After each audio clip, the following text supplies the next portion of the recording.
Hey, this is James, the XDMAN, and today we have an old school Vanguard firing pin that I got to remove that shroud right there to coat it because somebody coated it and now I need to fix it. The instructions on how to get this bad boy apart are nowhere online, so I figured I'd make a video to help everyone else out.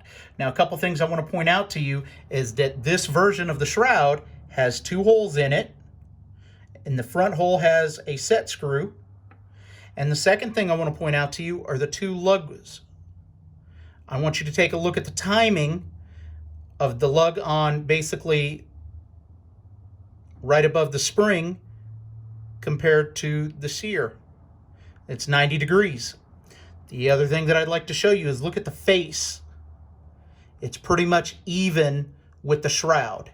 So when we go to put it back together, we want to make sure that's a 90-degree angle and it's screwed in enough that it's pretty much flush with the shroud. What you're going to need to get this apart is an Allen key that fits that front screw and a set of crescent wrench pliers, locking pliers. This will help you if you're by yourself to do it.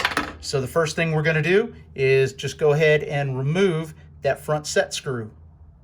All right, through camera magic, we went ahead and got that little tiny screw out, and let's go ahead and set that aside.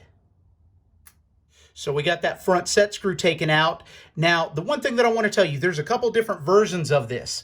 There's a second version that what you do is push this spring down, squeeze it down, and it reveals a little hole in there that you can put a punch or a little slave pin through there that holds that spring down. This particular version does not have that. I squeezed it all the way down. I looked for a hole. There is no hole there. So we had to come up with a different way of doing it. So how we're going to get this done is we are going to put it in the vise.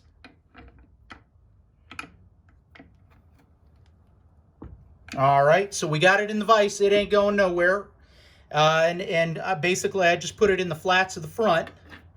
And then, now what we're going to do, I've already got the crescent wrench adjusted. You don't want to kill this spring, but basically you just want to clamp on this spring to be able to hold it, to push it down, right? So grab it as high as you can, and I've got it clamped. Now what I want to do is, now squeeze this all the way down, right? And when you do that, it basically reveals all, it's limp. Now what you can do is just sit there once it's all the way down. Did you notice I could turn this now? So check this out. All I'm doing is just unscrewing it. And believe me, it wants to fight me. If you got two people, it makes it a hell of a lot easier. Come on, baby.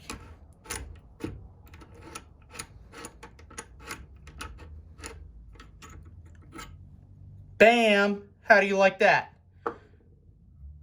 And if you take a look, notice how there's that hole cut out right there? Right there? So that's, remember I said the 90-degree timing? So when we screw that shroud back in, the timing should be just like that. So if you've got it screwed and that little lug is in line with that, you did it wrong. It needs to go with that little cutout. How simple was that? By the way, for the people that think that there's a hole underneath that spring, there is no hole whatsoever. Normally that hole would be right about where my finger's tapping.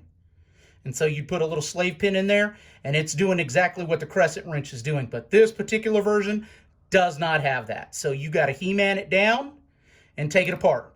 So as you can see, you could do it by yourself, but with a partner, makes it a hell of a lot easier. Thank you. This was James, the XD Man. Hopefully I just saved you a lot of trouble.